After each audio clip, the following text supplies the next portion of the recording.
Rosel, How we doing, my G? how are you, man? Good, brother. How are you? Yeah, I'm very good, man. What's been happening? Nothing much, bro. Not Just too chilling. much? Yeah, yes, sir. I hear you being busy, brother. Yes. Yeah, I have. I've been working a lot with my team over the past 18 months. A lot of music, a lot of business.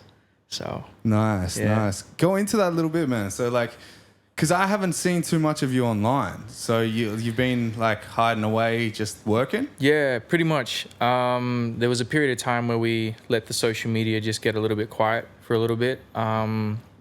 We decided to take a bit of a step back and really hone in on the sound, the redesigning of it, going back to the initial foundations and the roots of Rosel and who I am as an individual. And then slowly we started to bring the social media back into play bit by bit. So, there's been a lot more activity over the past couple months. And yeah, we've just been redefining the sound. So, as you know, we played a track for you earlier on. Yes. Yeah. It was so fire, bro. Yeah. So that was that came about at some point last year. It was a track that held a lot of meaning towards it. It ties in towards the initial foundations of me as an artist, which is Rosel. So my grandmother's name. So her name was Rose and her last name was Langton. Damn. Yeah. Okay, so you put, like, her... I can see that already. Yeah. You put her first letter of... So her first name, and then I took the first initial of her last name and placed it right after her first name. That's perfect. So along came Rosel. So it And it goes well too because you're, like, redhead. Yeah. It all ties in. Literally, brother. You know. So yeah, pretty much came from my nana. As a child when I was younger, when I was in South Africa at the time, that's where I grew up for a portion of my childhood. My nana was creative in her own right. She was very arts and craftsy. So, she always had this creative outlet of her own. My mum took it on as well. So, there was that inspirational side from her where it was like, I like to be creative in my own sense. And then once she got wind that I was doing music here in Australia, she latched onto it very quickly. We conversated a lot over message. She would always ask how it was, something new coming out. She was immensely proud of me, that kind of stuff. You kind of need that support. Of course. So yeah, she always had that outgoing like message to me to like take it at 110% to get to the music and make that priority and just enjoy it, and love what I do. So yeah, it's pretty much over the past 18 months it was myself and my brother Raj, my manager, and Malik as well. We decided to take that step back and really take a look at the sound and go, okay, let's take a look at redesigning this and putting this in a consistent direction. Where, when we begin to release more and more, which is coming soon, there's enough of a consistent image and sonic sound with the name Rosel. Yeah. So, dude, like what I've heard so far. It's such a step up from what I heard from you, like, only like 6 months ago. Yeah. And yeah, you've got a couple of other songs that like one in particular that really took my breath away. Yes, yeah. That was the one that I told you that I was pretty much like really, really proud of, wasn't it? That one. Yeah. That one was that one had a bit of an interesting like process on it. It started out as something completely different. Raj knows this as well. It was actually a completely different track in the beginning. Initially, there was something completely different in the start, and it was meant to transition into that part of the track. But we ended up deciding, screw it, scrap that and just go straight with that section. And then I took that and built it into the full length that it was. And then, I took it to various different people with various different skill sets. So Fran, shout out Fran, he took a look at it at some point, and we decided to build on it a bit more. Yeah, I just had Fran on the podcast. Yeah, I watched that. So cool, loved man. it. That was a great podcast. Yeah, he's cool. So yeah, there's a lot more of a consistent sound. There's a lot more of an idea of where the sound is and where it's going. It's a lot more solidified and a lot more consistent. So there's a lot more of a drive and a good idea of how we're going to go about and pushing this out and pushing the name Rosel out and the brand and the entity of myself. So yeah. Are you finding that the time away from, because like you haven't put out any music in this time, right? Yeah, I think the last time was Zone. Yeah, no, Runaway. Runaway was the last one. Oh, that's right. That's Corey, right. Yeah, with Corey. Yeah. So the last one was Runaway, and that was in 2020. No, early 2021, wasn't it? Yeah, early 2021.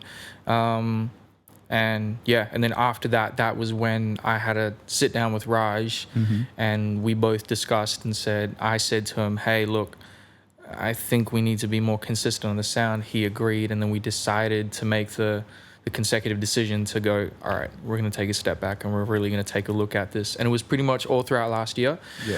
Throughout 2021, there was a lot of trial and error, back and forth. So I was at levels with Sheldon, and,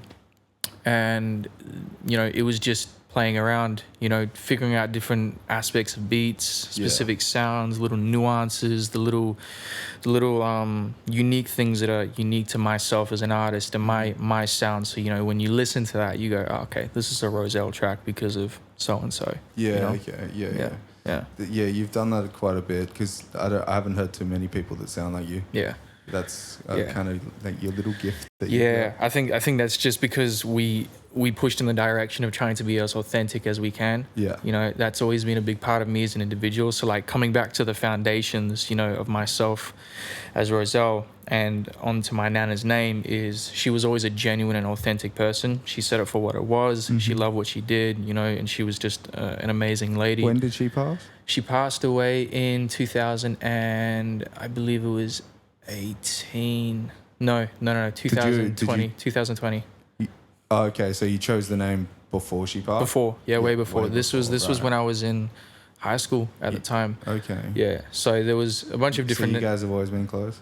Yeah, for sure. Like we spoke frequently on Messenger.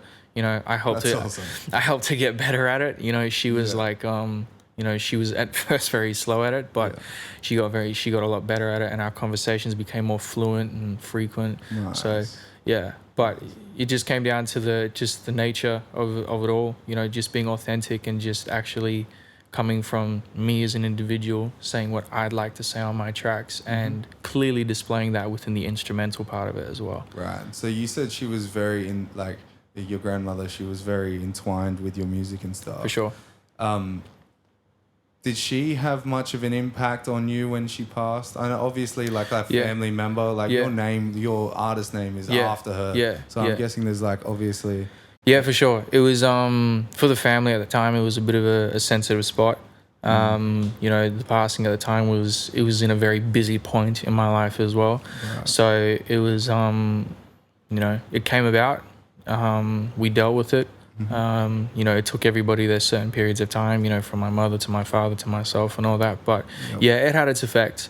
But, you know, it was that Raj had actually said to me within the period that I was still, you know, like going through the motions of it all. He had said to me, look, you know, in hindsight, this is now your turn to take that name and make sure that it steps onto the biggest stages and goes to the heights that it's meant to go. So that was something that had stuck with me for a very long time of what Raj had said to me. So, you know, that's been something that's been in the back of my mind a lot where, you know, I'm no longer just carrying like, you know, just the name of Rosel, like that's my name. I'm carrying like an authentic individual, an amazing woman in that name. It's no longer just like, his name's Rosel. You're now seeing the full aspect of a lot of things in the mix, you know. So, you know, things from my nana to myself, you know, like I incorporate a lot of things. There's a track in the bank where, you know, I've incorporated parts of my nana in the track,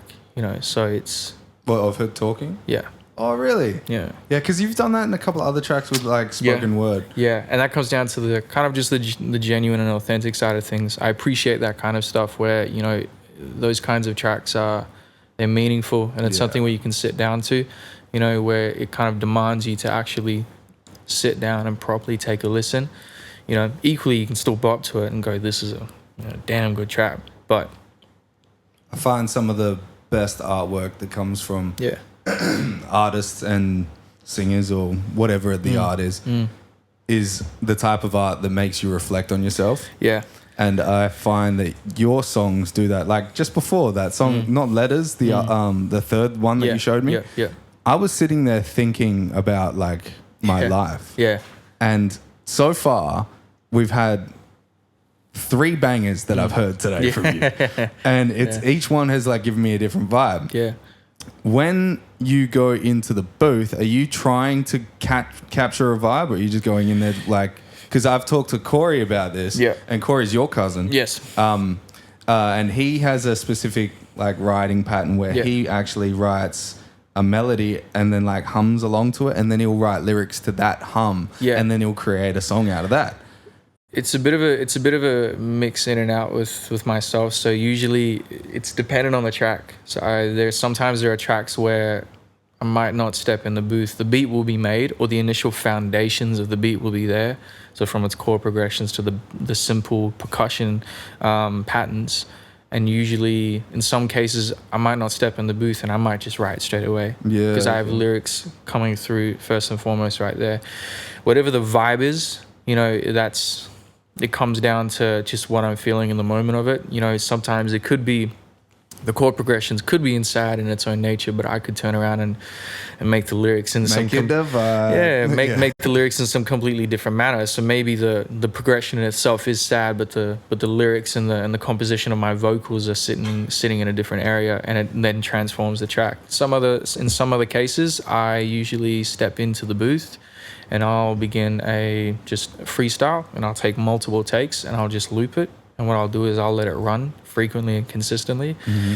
So that's what I did with the third track that I showed you, where I had simply just looped myself and I just kept going and going, whether it was mumbling, singing, specific words, phrases. Yeah, that I remember that. Exactly. Mm-hmm. So like one of the keywords in the hook came about. Pretty much gibberish for everyone that's listening. Yeah, more or less. More or less, But then there were sections within it where it was like certain phrases were coming about, and certain words are starting to pop open. So like within the hook, there was that main key phrase, and that popped up with the way I did the melody as well. And I said, okay, I like him. And then I took it from there, picked my topic, what were the things that I initially wanted to say, what was currently on my chest that I felt like I could put it onto this track, and then I moved it off. So that's like Letters. At the time when Letters came about, and I got that from Noel, so shout out Noel as well. He's a great producer. Who's Noel? Noel Reagan. He's a producer within Perth. Yeah. He own a studio?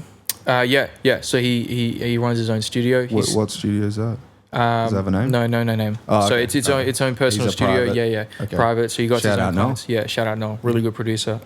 So when he sent me the beat, I listened to it, and initially I had the hook melody starting to come through, so like, and I know that the ego was right. Mm-hmm. So, and eventually that fell into place, and then I had my topic from it, and then I kind of took it in that direction, and it was more or less just about the foundations of who I am as an individual, my people that are close to me, what I hold dear, and that was just me letting go straight onto the track. So from the verses straight to the hook, it covers the entire concept of just myself as an individual, so I've taken this time off and to redefine the sound and take a look at it, and then the foundations, and then brought that straight into the track, and that's how it came about. So usually that's the process. So dude, like when I first started only 18 months ago, with producing and all this stuff that I'm doing, you were one of the first artists that I like talked to within the industry, even before I started. And we had a bit of a conversation, and you were quite introspective with how you saw things. And one of the I specifically remember 2 things. The Grand Rhapsody piano from Waves. One of the best plugins for piano. I was like, goddamn, that's crazy. And the second thing was how you actually tackle a subject of a song. And like you look at a song or like a subject of a song in a perspective, and then you say how somebody else would see it. So I would take my songs in any kind of case, and I would base it off experiences. So a lot of how I move off that is based off the experiences of myself as to what I've done, where I've been, who I've been around with, who I've seen. And I take those experiences, I ponder on them, I think on them, I develop it further, and then I look for ways as to how I can implement that into a track rhythmically and also melodically. So an example is La La Land.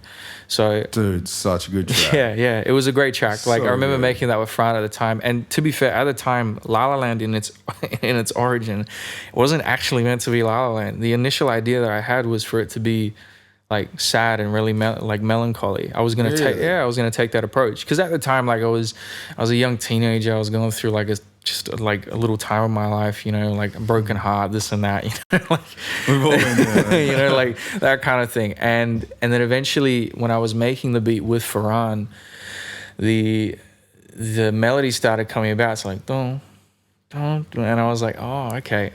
And then eventually I started coming up with like La La Land goes in night, and I took on the perspective of like not long before that, a couple months prior, because I was 18 at the time, like legal now to go into like strip clubs and all that sort of shit. So, yes. So you gotta tell that story, man. I know that story. You've got to tell the story. So I went to one before, and with a friend, and then a couple weeks later, I went again with two other friends, and these were high school friends at the time, and one of the guys, it was his first time, and I said to him specifically, before you go in, man, just remember, have a budget, don't go over. You were 18? Yeah. And what's crazy is like, I was 18 too, and I was like, I knew to have a budget, and I knew where my cap limit was, right? And before he walked in, I said, look, man, have a budget before you go in. He was like, before you spend your blood. Yeah. And he was like, no problem, man, no problem. I was like, cool, easy. Yep. We walk in, and straight off the bat, as the usual business goes, you begin to get swarmed. You know, like, hey, how you going? You know, you're looking real good tonight. Hustle. You know, yeah. Hustle, bro. Facts, man. And, you know, props to them. It's their job. So, hey, baby. So pretty much one walks up. What are you drinking? Right? and and pretty much one walks up to us, and this is look, this is no harsh disrespect to the individual or anything like that, but out of the entire lot that was in the building, she was not the one to be had. So it was. Are you saying that she was not of quality, Rosel? Yeah. Oh my God! How dare you? Hey, look, I was a customer. All right, dude, fair enough. I get to pick and choose. I'm not gonna pick the product. I'm not gonna pick a pink iPhone or something like that, man. Like, I get you. I'm with you. and she walks up and introduces herself, and, you know, we're being civil. Hi, how are you? This and that. Da, da, da. She's like, you know, as you do. Yeah. You know, do you want to dance and all that? I'm okay, thank you, no problem. Why does only one person get to dance? That I don't understand that. They ask you to dance, but they only dance. Yeah, right. Like, I'd pay $170 just to get down. Shit. If I'm paying this money, let me have a boogie too, huh? Exactly, brother. That's what I'm saying. And so pretty much, I said no, I'm all good. Other friends said no, I'm all good. And this guy says, yeah. And I was like, whoa. I was like, and I pulled him aside. I was like, bro, just hang on a minute. I was damn, like, dude, you need to chill. I was like, dude, just remember, look at all the other individuals in this room. You're allowed to ask any of them. He's like, no, it's all good. Like, you know, I'm like, all right, man, like, no problem. Do your thing. Like, you're enjoy in a room full of wolves, son. Yeah, right. I was like, enjoy yourself, bro. Not a problem. And he went in the back, had his dance, and then I watched him. He comes out, goes straight to the ATM, does a U-turn, walks straight back to the front desk, pays for another dance, walks right back in. So she didn't even walk out. Okay, cool. He's having another dance, no problem. I'm chilling. I'm having a drink with my friend, all that sort of stuff. And then that man is delirious at that point. Oh yeah, no, she's in, like, captivated. Oh yes, that's what I'm talking about. Enticed to the max. She did her job well. Yeah, exactly. Yeah. So he that's comes that biological selection, right there. So she comes out, you know, and then long story short, time goes by in the evening. He catches his eye on another one. This is the one that fully milked him. She like milked him how? Like just took all his money? All his money. Oh no. So I'm pretty sure it was $600 to $800 on one individual, one stripper. Is what he spent. What he spent. And that's a good night. It's a good night. She probably That's a good night. Yeah, she probably went home. Ooh. She probably went home to her boyfriend that evening and said, "Babe, look what I made." Guess what? We're celebrating. What do you want? And it was pretty much like, you want a PS5? Yeah, it was pretty much she just milked him, said that she loved him, that she wanted to spend time with him, and this. Oh, okay. So it was like manipulation. 100%. And we off the bat, we told him as well. We said, "Look, man, like just be careful. Like you're getting milked here." Is this in a Perth strip club? Yep. Do you want to name the strip club? At the time, it was called Dollhouse, but now it's called Kings and Angels. Yeah, Kings and Angels. Yeah, okay. But I like to call it La La Land because there you go. You know, that's where the song name came from. Even Raj. But that kind of has like two meanings though, because you got like La La Land. That's where the meaning came from. He's in a delirious state. Yeah, well, that's where the meaning came from. Because like Raj knows, whenever we drive past and we see it, I'm like, oh, La La Land, and it pretty much the meaning came behind this idea of like fairy tales. So like when you're in a fairy tale, like, you know, you watch these like, you know, fairy tale movies, Disney and all that sort of stuff. Any like magic shit, anything can happen. It's all pretty, it's all nice, you know, you can get lost in worlds and all that sort of stuff. Yeah, I'm pretty sure there's a disease it's like a Disney disease. Oh my god. It's like girls have it these days of like Disneyfied, you know, weddings and all that stuff. 100%. Oh man, like go for it. Yeah, and pretty much that was it. So I took that concept, that idea of a fairy tale aspect, implemented it into the track, and then that's where the idea came from, is like being in an environment as such as that, you know, anything can look good, the lights, the women, you know, you're feeling good, the drinks, so it, you know, anything goes in that context. And then pretty much I just broke it down from there. So from watching him, I began to ponder back on the behavior, things that he did, the mannerisms, things that he said. And I just kind of just pieced it together and then eventually built that into the track, you know. So like, that's just how the night goes. The way she dipped that, that's my eyes glow. And it was pretty much just me watching him, like after I've told him that he's getting milked, that, you know, I've just watched him and I've gone, okay, cool, easy. And then I implemented that into the track. Now I just took it from that perspective. So that's not the only time you've done that though. No. Because you did that at one of the crazy parties that we've been to. Yes, yeah. So I did that that was actually one of the tracks that I played for you as well. So which one? That was the second one? The last one. Really? The last one. Oh, because that made me think of like sadness. No.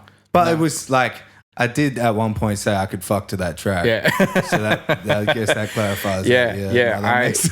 So it was pretty much from that party that we had went to is when a few weeks later I had begun the progression of that track. So I'd come up with the chord progression, the little sounds, and pretty much I began to like sing the hook, and I was like, oh, okay. I get a vibe from this, and I'm like, okay, sweet. And then I began to think of the party that we were at, and I was like, okay, easy. I can attach this on easily. And I began to rethink on it, ponder on it, think back on like what had happened, what I had seen, what I had felt at the time, what I had experienced, and then I began to implement it with just a rock hard erection. I guess you could say that. Man, those parties get crazy. Yeah, well, it was a hell of a party. And so, because like, you just were taking it all in, man. Yeah. I was watching you. Yeah. Apart from doing a lot of other things, I did spectate on what you were doing, because I noticed that you weren't participating in like the celebration as much, and I was like, whoa, he must be taking the party in. Yeah. Well, I mean, look, at the time it was a first time thing, so like in partial retrospect, I was like, whoa, this is a lot to take in, and then eventually I kind of just accepted it, and I was like, all right, well, I'm here, I might as well like just be in it and just absorb it and see what's happening around me, you know. And there was many times where it was a lot of times there was a lot of interaction, eye contact with a lot of other individuals and all that. And again, that was just me thinking back on it and going, all right, well, let me take that and implement that into the track. And there's still aspects of it that I haven't even used and thought back on. So there's still plenty of tracks down the future that I can take those certain things and go, yep, pop it right on the track. Because I know at the end of the day, it all comes down to when I write my experiences and when I implement my experiences into my tracks, it becomes more of an authentic performance. It becomes more of an authentic listen. Because when I perform this, or when I speak about this to any other individual, crowds, what you name it, whatever it is, it's coming from a very real aspect. So you're seeing it for what it is. Yes. You know, so you can trust in the fact of what's being said is, you know, accurate majority of the time. Yeah, that's a good way to put it. Do you find that you're approaching everything in life like that? If you're approaching music like that? Yeah. Love? Yeah, 100%. I've just recently started seeing someone. Did you? Yeah, about maybe a month and a bit now. Dude, I haven't we've talked about you maybe seeing girls maybe once. So who is she? Who's the lucky girl? So her name's Courtney. Oh, hello, Courtney. And yeah, again, it's just come onto that perspective of we've been very honest and open, like I said. So how I approach my tracks in every aspect of what I do is the same in everything else. You know? So it's very honest, it's authentic. You know, I don't tend to try and, you know, fake anything or try and subside. You're one of the most honest people I've met. Yeah, 100%. Like the people in the crew that you have around you, they're all authentic. Yeah. Because I feel I trust your judgment on women. Yeah, 100%. 100%. You know, because I think at the end of the day, coming from an authentic approach, you know, it solidifies you at the end of the day. You as an individual, you as a personality. It means that people at the end of the day can, like you just said, trust the judgment of yourself. But also, you know, when they listen to you speak, sing, rap, whatever it is, on and off a mic, you know, you're an individual that can be trusted, and it's not a bullshit sense. It's more of he knows what he's talking about. You know, he's here as an authentic individual, not someone to be, you know, either taken granted of in any way, shape, or form. And yeah, I find that being honest on it just as much as you can, it just saves you a lot of problems. It keeps you on a very straight and narrow path on yourself as an individual, you know, because then you don't have to begin to compromise parts of yourself to shitty complications. So you know that at the end of the day, when you go to sleep at night, you've been as authentic as you can. You are who you are. And that's it. And that comes down to also just quickly onto Corey's podcast. When I was listening to his perspective, he's in a place right now where he's very happy and he's being authentic as much as he can as an individual. You can see it. 100%. And his mannerisms have changed. His mood has changed. So it just comes down to that, you know, just being an authentic and honest person within yourself first, and then also to others. It opens a lot of doors for you and a lot of opportunities for you as an individual. Yeah, that selfless nature to be operating in. Yeah. So that's why I say, coming back onto the tracks, when you do listen to me and the things that I say, you know that if you relate to it, you're relating to something that is honest and open and real in every aspect. It's not something where it's fabricated or fiction, you know. So because I talk to a lot of people, man. And most of the time when I'm talking to them, a lot of people talk and they've got all their bullshit, you know, they have all their all their fucking stress from bills, their children, whatever it is, work, you know, they're doing something they fucking hate.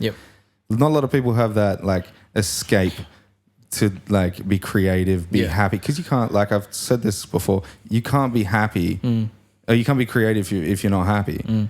And I'm around creative people all the time, which means if you put two and two together, I'm around happy people all the time too. For sure. And we've got a pretty good creative crew. For sure. So how are you maintaining that?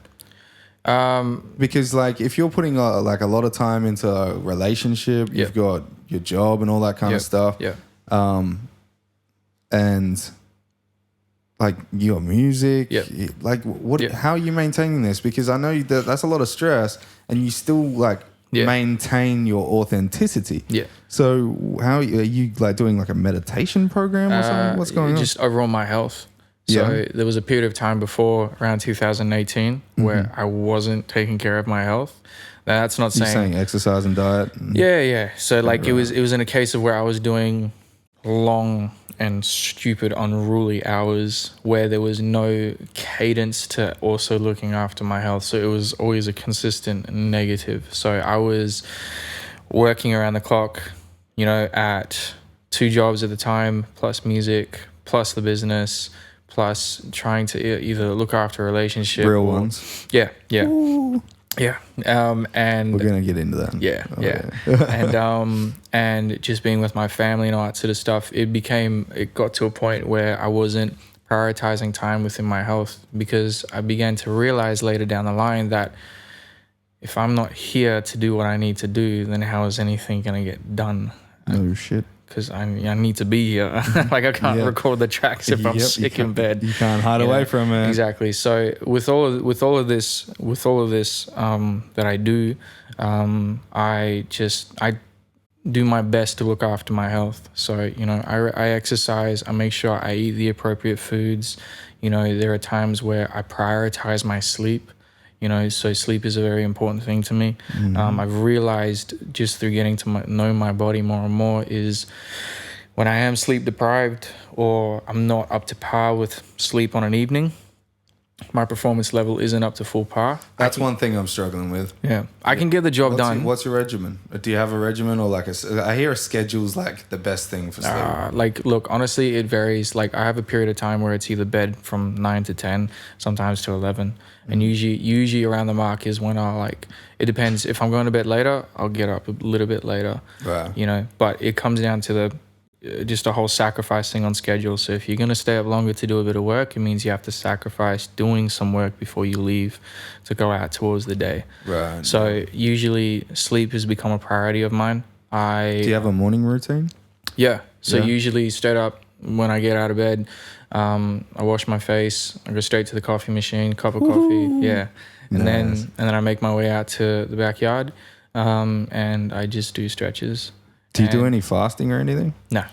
I know Fran is on that. Malik is also on that as well. So Malik's been doing that.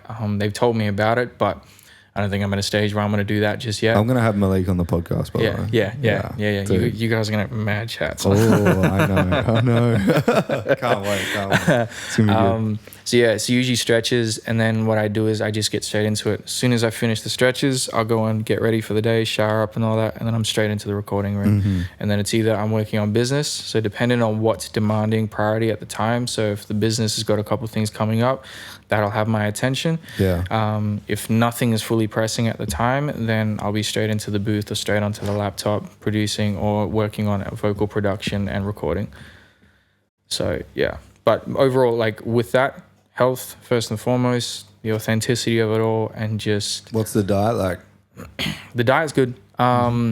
It's nothing specific. I'm not in a place of weighing and measuring and all that.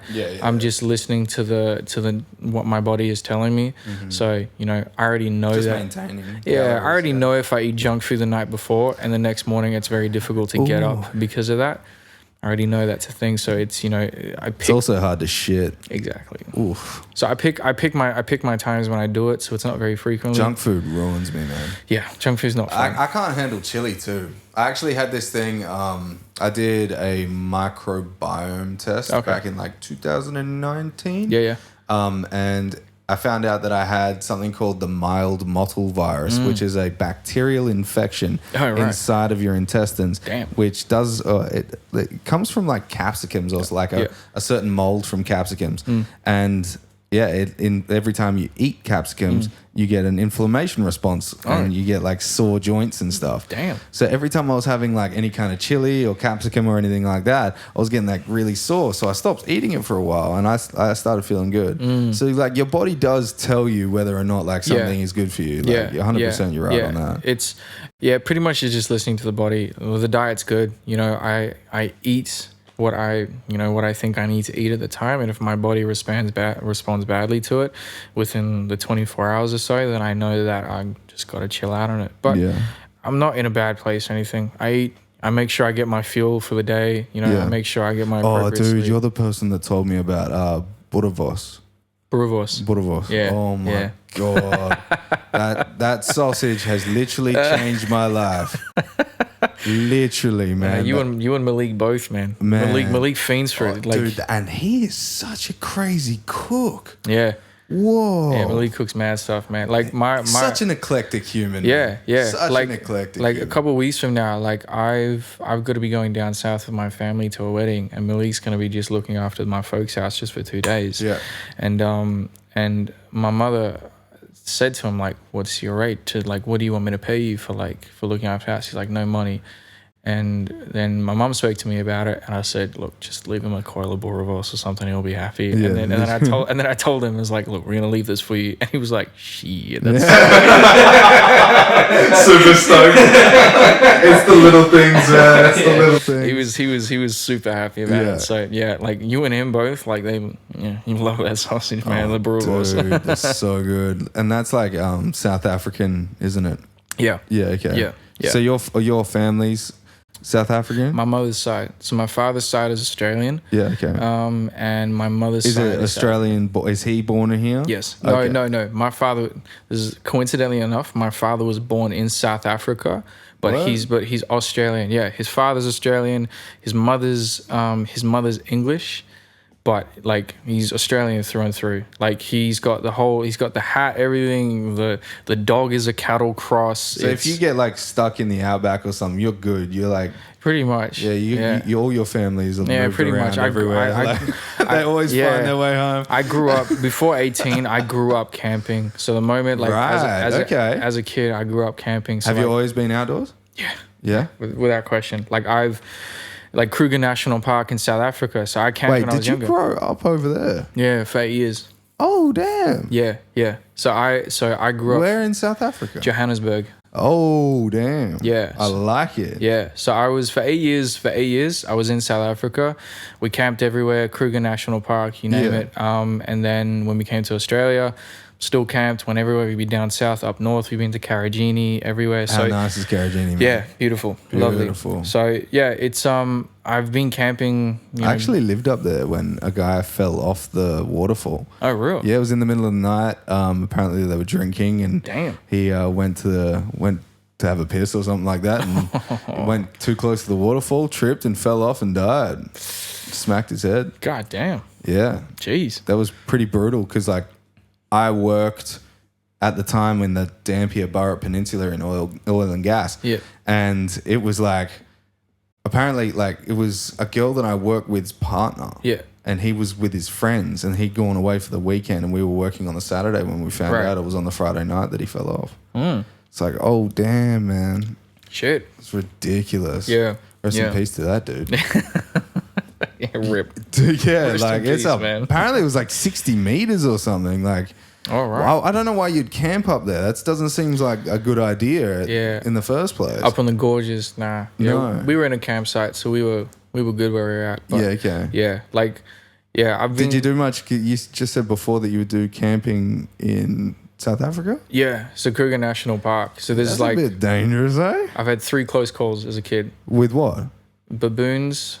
A king python and an elephant. Oh, okay. So let's go through this.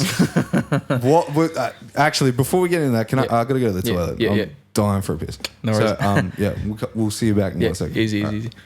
We are back. Yes, sir. Yo, so dude, you got nearly attacked by 3 different kinds of animals. Yeah. Did you say baboon, king python, and an elephant? And an elephant. What? Tell me about the baboon. What the hell was that about? So we were on a we were parked up in the Kruger National Park, looking over the just the scene of the savannah, and we had pretty much Dad had parked the ute up at the time, and Mum was making sandwiches and all that, and I had my sandwich on me, and I was by the edge where the bush was, and I was just munching on my sandwich, just pointing. What kind of sandwich? I think it was a ham and. Oh no! It was a bologna and tomato sandwich. Yeah. Oh, dude, they're my Bologna and tomato sandwich, mate. With heaps of tomato sauce, heaps of butter. Facts. Oh my God. Crunchy bread. For a childhood right there. Oh, I'm telling you, brother. If I was a baboon, I'd come at you too. Oh, man. Oh, man. Even if I wasn't, I'd still come at you. Give me some of that sandwich, kid. Man. And pretty much I was looking over, I was just pointing like stuff out, and then I see in the bush this baboon head pop up. It's just looking at me, and I was like, oh, all right. And then I'm like still looking around. I'm oblivious to it. I had no idea what I was in at the time. And the next minute, another head pops up. I was like, oh, there's two. And then another one, and we all started popping up. Oh, damn. A lot of them. And then because baboons are strong as fuck. Man. Yeah, and I was little. I was like at the time. They rip you apart. Yeah, at the time I was a kid. I wasn't even like I think 8. I may have been 6 at the time. Damn. Because I moved here when I was 8, so I was young. And I remember like I pointed out to my dad. I was like, Dad, it's baboons. Next minute, Mum sees it, yells at my father, and goes, get him. And then as my dad started moving towards me, like he picked up a stick, and as my dad started moving towards me, these baboons just started charging, just like coming at me. Oh, shit. Yeah. My dad grabbed me, started like chasing a bunch of them off and all that sort of stuff and everything, and, took me back. And then years down the line, I had asked about it, and I had said, like, that was like a crazy experience. And my dad said, yeah, like, he was like, do you have any idea like what they were trying to do? I was like, no. And I said, they were trying to take you. It's like, what? And like... They were trying to eat your ass. Yeah. I was like, whoa, no way. And then like, I was like, I said to him, I was like, I thought they just wanted my sandwich. And they're like, no. You were the sandwich, dude. Bro, like, and oh no, like I was oblivious to it. I had no idea at the time. And then when I got told this, like, this was years down the line, I was like, holy shit, baboons are crazy. Yeah, so like that was a close encounter. And then it was on that same day we were parked up again, and a baboon got into our car, and we had to try and chase it out. I was out of the car, like I was. Wait, was it one of like the alphas, or was it just a little one? I think it was just one of the mini ones. Because the alphas get quite big and they're super aggressive. Aggressive as hell. Yeah. Because they're like they're totally dominant all the time.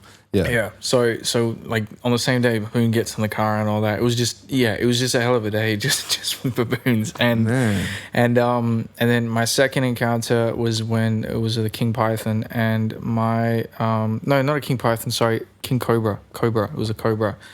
And my father and I were walking through the tall grass in the savannah. So this was like sundown, like sunset time. Right. And we were just going for a walk. Mum was at the campsite. And as we were walking through, I was about like maybe just a bit further than an arm's distance in front of my father.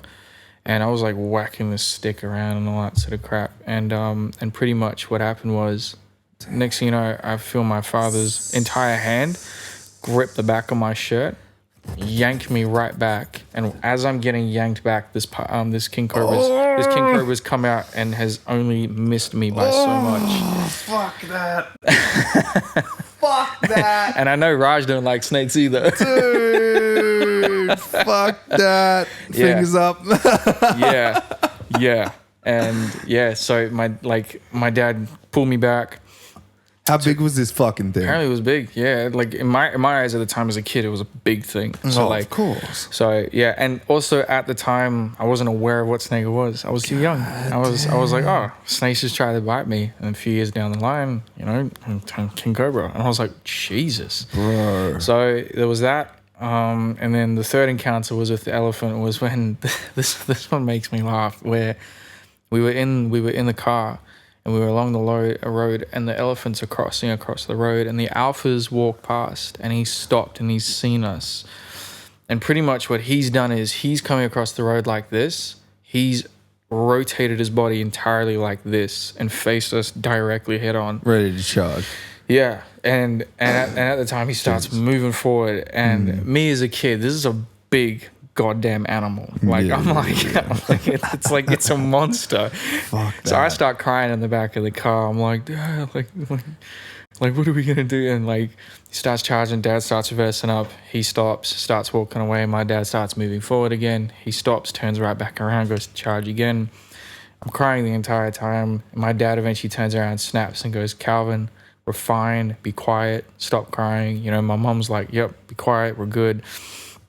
And then years down the line, I've asked my father, I was like, "Do you remember that moment?" And he's like, "Yeah, I remember that moment." I was like, "Were you really in control of that situation?" And he was like, "I was not." Oh, no. I was like, damn. And I was like, "So my behavior was completely warranted?" And he was like, "Yes." Oh, shit. Yeah, man. There's almost like when you're a child, you kind of have like the sixth kind of sense for like danger. Yeah, it's ridiculous. It's innate almost. It's ridiculous as to how much trouble you get in as a kid, like on all spectrums. It's just but when you're put in the fucking savannah, it's a little bit different, dude. You know, they just dropped in the middle of wildlife. Get grabbed by a baboon. You know what I'm saying? Just see this little ginger kid get snatched and just gone. Like, oh, he's gone. Where'd the stop sign go? Oh man. Oh yeah, shit, dude. But it was crazy because at the time, all those experiences except for the elephant, I wasn't aware what was actually at stake at the time. I was young, So there was a couple close encounters, you know. So it was, it was a wild time. So yeah. Do you find like, are you going out camping and stuff like now as an adult? Not as much, no. Because I've got a lot of work on me. Did you do any hunting? I did once with my uncle in South Africa. Right. What'd you hunt? We were hunting springbok. What the fuck is that? So it's like a buck, but it's like a South African one. It's just called a springbok. Springbok. Yeah, springbok. Is it smaller than a regular? Yeah. Like, is it like what are we talking, like a buck, like a deer buck? Yeah, like an impala, Right. Okay. Yeah, so they're called like springboks. Yeah. Okay. So it's like a smaller kind of. Yeah. It's a lot more. I've seen them. They're like almost like a reddish kind of brown. Yeah. With the white. Yeah. Okay. Yeah. Right. And they're almost like they're a pack. Like a herd animal. Yeah. This was in 2012 at the time. So this is when I went to South Africa to go and visit for my nana's 80th. Right. And she wasn't aware at the time that it was a surprise. So prior before going, we spent time with my uncle, my aunties, and all that. And we went out to a farm to go hunting, but unfortunately, the weather was overcast, so we couldn't do the hunting that day. Wasn't enough visibility. No, it was just, I think that the weather was just not right. Apparently it was just. Were you guys rifle hunting? Yep. Okay. Yeah, it was rifle hunting. Right. But like we got to go around the entire property. We were showing what we were gonna hunt and all that sort of stuff. Right. So I went through the process of going to go and hunt, but I didn't actually get to like do the deed. Like I didn't actually get to like, fire the rifle, like actually physically go out. Did anyone get to? No one went out. Okay. Yeah, right. The weather was just bad.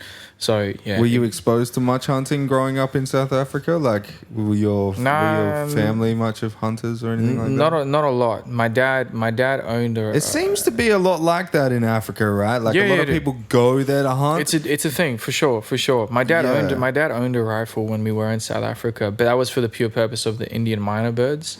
Because they were like, the fuck is that? They're like this bird. It's like a pest. They apparently like attack other birds' nests and like destroy their homes and like kill the chicks and all that sort of stuff. Right.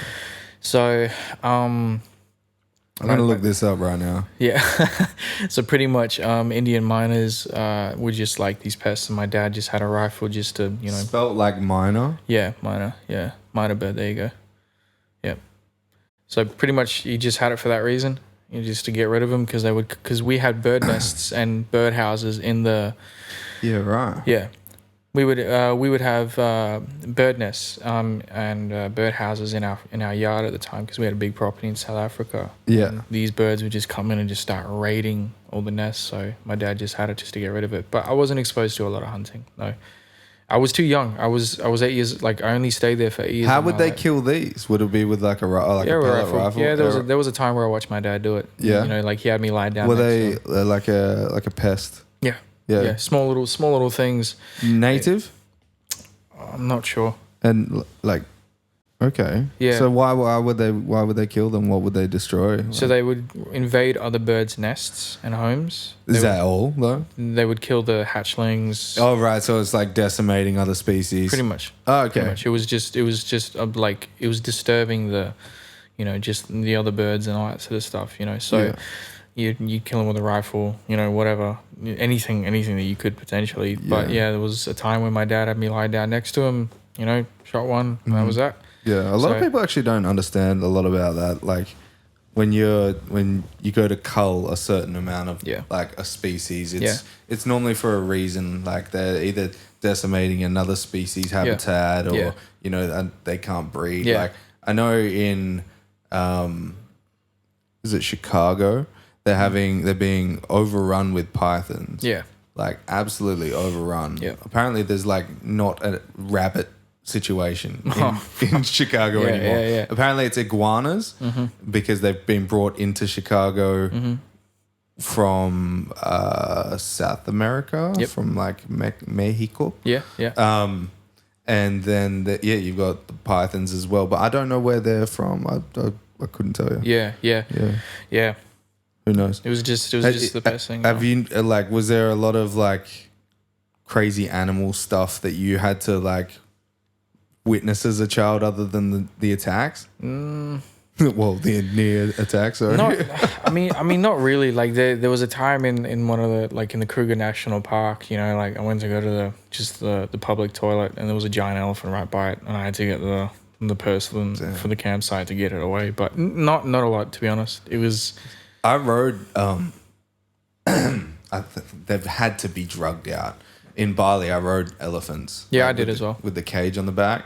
No, not the cage. I just rode the back of the elephant. Yeah, well, it kind of was that, but it was like a saddle, and it had like this little metal bar thing around it. It kind of felt like a cage thing in it. Yeah. Dude, I hope that stops, man. Like, I really do. I know that they get treated well and they get fed well and stuff. I don't know if they're drugged out. I know I was just saying that. Yeah. Like it kind of seemed like they were a little bit more docile than like you would think a wild elephant would be, right? Yeah. But it could just be like they're fed well and they're well trained. Yeah. But it just seemed wrong. Like I would pay another human to ride on a big animal that can't agree or disagree to being rid on or rode on. Sorry. Yeah. Like, I didn't understand it. So, and like there was an orangutan at the Bali Zoo as well. Yeah. I sound like absolutely condemning the Bali Zoo right now. It was a fantastic zoo. They treated like most of the wildlife quite well, but like most of the time, if you saw an animal that was about to have photos with people, that animal seemed to like it was a little bit drugged out, you know. And that I'm glad that's one thing that we don't have in Australia that is kind of like prominent in third world countries and stuff. Obviously it's an attraction. I see it a lot in Thailand with tigers and stuff. My brother had photos back in 2015 with tigers. Look, if you do it, you do it, but like it's just know that it's not going to a good cause, and if anything, if you're going to do it with a sanctuary or something that actually they put the money towards like wildlife, like development and stuff like that, and preservation for sure. Have you like? Sorry, we came way off topic there. I know, right? This is a podcast. That's all right. Dude, like I said, I'm going to keep saying this too. These are clunky and we're going to get there, bro. On the last one, you said you watched it, of course. Yeah. The second half of the podcast, the camera died. Nah, it's all right, man. So it's like, we were just like, it is what it is. Let's put it up. Man. You're doing it. I enjoy being here. I like cool. the chats. It's fucking awesome to have you here, man. It's awesome. So your fucking music journey, brother. What have you got coming up in the next 5 years? Let's go year by year. What do you got coming up in the this next year coming? Singles. Working on a project. So you've got Letters. Yes. That's coming up. When's that due for? Have you got a date? We have a date. Not announced, not yet. Oh, okay, not announced yet. Okay. It'll be soon enough. So within the first half of the year. Yeah, okay, for sure. Awesome. 100% within the first half of the year. Set of singles, and then after that, taking just a very short break, and then rolling on. How many singles are you doing? We're looking at 3 to 4, potentially 5. So we have we have options. So within the period of where I got quiet and worked, so there's been, a fair amount that's been made. So yeah, are you planning on getting back on stage at any point in that for time? sure, yep, 100%. Raj and I have already been in discussions. I'm already gonna do a launch for the single. No, not a like a launch like show, you know? No, not particularly. It's going to be a matter of just quite fluidly stepping back into it, just getting the single back in, letting everybody know that, build the community again. Yep, 100%. Sure. But yeah, definitely performing. Raj and I have been in discussion. I'm about to invest in some equipment myself. What are you investing in? Wireless sets.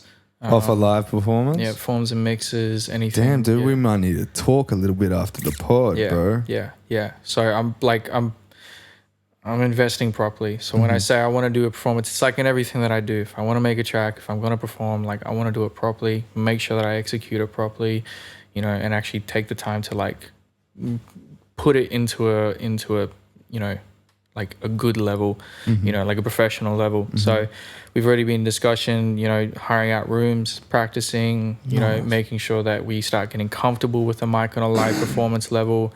Have you chose a room yet? Like a rehearsal room? I've got options, but we haven't specifically picked one yet. Well, if there's any in Perth, shout out or hit up Rosie. For sure. We'll tag you up and stuff. For sure. Yeah, dude, like, so second year. Yeah. What do you got coming up? Second year. I know you plan shit. That's why I'm asking. Yeah. Second year will be another project. Of course, singles. At some point within the second year, potentially towards the third.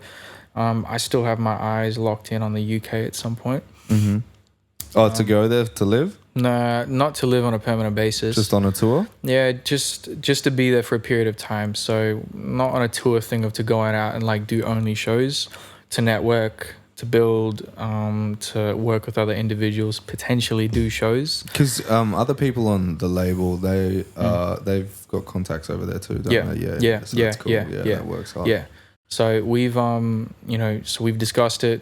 It is in discussion. It's not something where we've gone like, we have an exact date as to when, but within those coming years, it's something that I would like to do, as long as the appropriate things line up.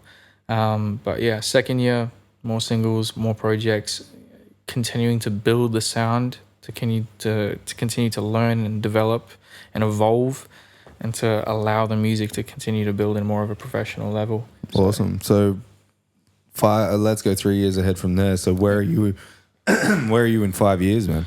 5 years, just continuing to make music. The prospect of growth for the name of Rosel and the music is inevitable. Because the more music you release, it's just bound for people to continue to latch on and enjoy the music and become fans in their own kind of way. So 5 years from now, still making music, hopefully in the prospects of doing a lot more shows within a national to international scale. So to be able to comfortably go to a place such as UK and have enough of a following there, or at least a fan base to go, we're going to have a show at this little venue here, and just to continue to build up. But ultimately just to be in a further position that where I am now, where I will be next year and the following year. So just that consistent evolvement. Yeah, nice. So let's talk about your the last two letters of your Instagram handle, RO, real ones. Yeah. So this is a company. Yep. That's who owns? Three of us: myself, Raj, and Malik. Nice. Collective. Some of the best T-shirts that I've ever owned. I have only owned one of them. Thank you, bro. And it got stolen from my car. Oh, jeez. It's gone. So I'm gonna have to get some more of you. For sure. They are like, the artwork is so nice. Like Malik, props again, Malik. Crazy art. Yeah. Malik, eclectic. Malik again is in a state of creativity where he just thinks in ways that's some other people don't. So the dude is like what he does. Like from Winnie the Pooh, Tigger. Like he bounces. He's like him, man. Yeah, it's just energy all the time. Yep. I love it. Yeah. So what's planned for the company? So pretty much we've just recently had our launch, just going towards public, just letting people know that we're here, you know, that we have been working and we're moving in a direction of beginning to release more and more. Yeah, fuck yeah. Pretty much the plans of the company is just to be more consistent in what we post, how we move more products, so tangible products such as t-shirts, from hoodies to potential things like hats in the future and that sort of stuff, so garments. But ultimately to stay on the direction of what the company is for, which is being a culture brand, and that's immersing itself within the culture of, you know, entrepreneurs, grinders, hustlers, people within the music industry, creatives of all around sorts. the hip hop kind of label. Pretty much. Pretty much within that aspect. Yeah. You know, so to be around the community, things like events, things like connecting and building relationships and with other individuals of all sorts, collaborations. I have frequent business meetings. Yeah. When I sit down with somebody to evaluate the kind of person that they are in business, I'll ask them what are their core business values. What are yours? For the company? Yeah. Yeah. So Real One's core values is first and foremost authenticity, right off the bat. So that's between myself, Malik, and Raj. It's a very big thing that we've been pushing on, like you said, in every aspect of what I do as well. Right. Straight off the company, community. So that's a very big thing for us. Relationships, and also just the idea of foundations, roots.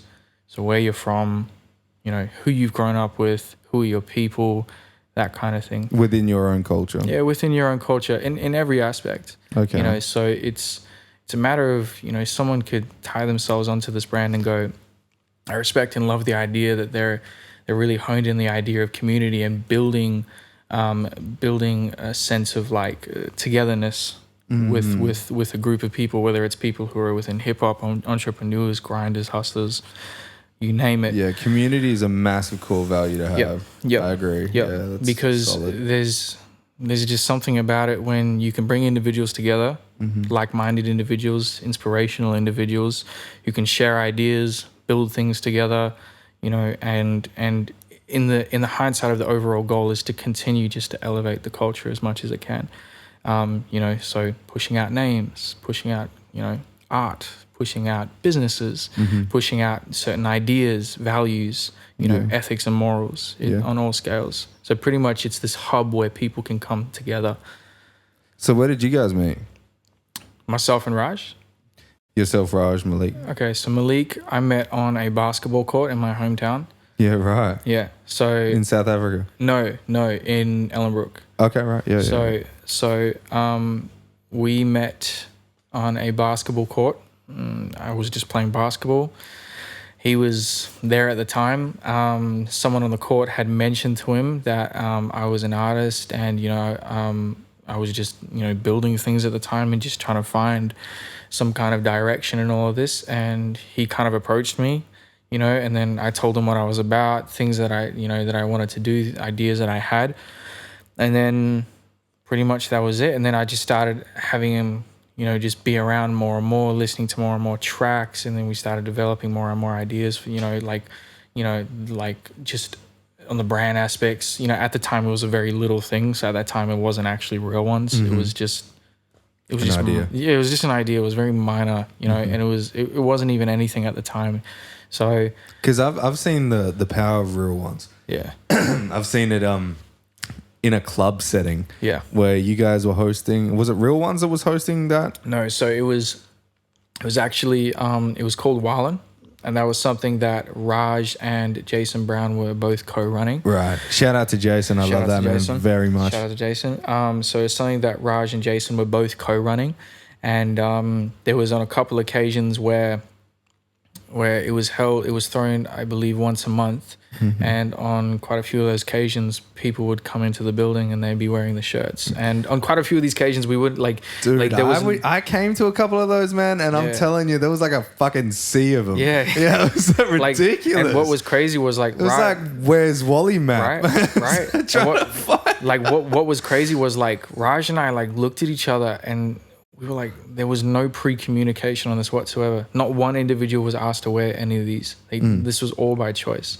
So, you know, like seeing like a multiple variation of individuals wearing these shirts in the building was like, it was crazy. Yeah, it was very much insane. It was very much a very big insight for us, where it was like, okay, we can see where this can go, and we began to captivate and really see the idea of the community base around Real Ones, that idea of being a hub where people can come together, like-minded individuals of all sorts, you know. So it's more than just, you know, a garment and a t-shirt.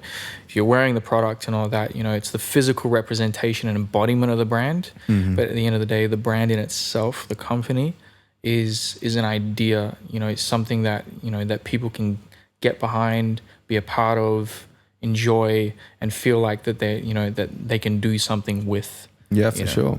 Well, yeah, we'll fucking link up the company and everything like that. For sure. And were you guys selling any t-shirts right now?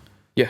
Yeah? Yeah. You got an online store? Yeah. Around the corner. Fuck yeah. Online store's right around the corner. Okay, beautiful. Happy days, yeah. Because I need to get another one. For sure. Yeah. I need to. 100. Man, look, listen, this has been fucking amazing. Thank you, bro. Like you've got so much fucking on your plate that you've got coming up, and with these releases, I know how like treacherous they can be. Thank you, Maji. I appreciate it so much, you know? Bro. Yeah, thank you for having me. Like, I remember you asking me to come on. I was excited. No, man, you know, it's my pleasure. I've really been enjoying these podcasts. I've watched the last 3 all the way through. It's always good chats. You know, thanks, I really enjoyed this one, you know? Yeah, and that was awesome to have you on. Thank you to Raj. For sure. My brother. My partner in crime. Yeah, man. Yeah, this is a good thing that I think we got going, having like your crew come in and stuff. This has been really cool. Thank you, Maji. And we'll do it again. Thank you, bro. Appreciate it. Take care. Bro.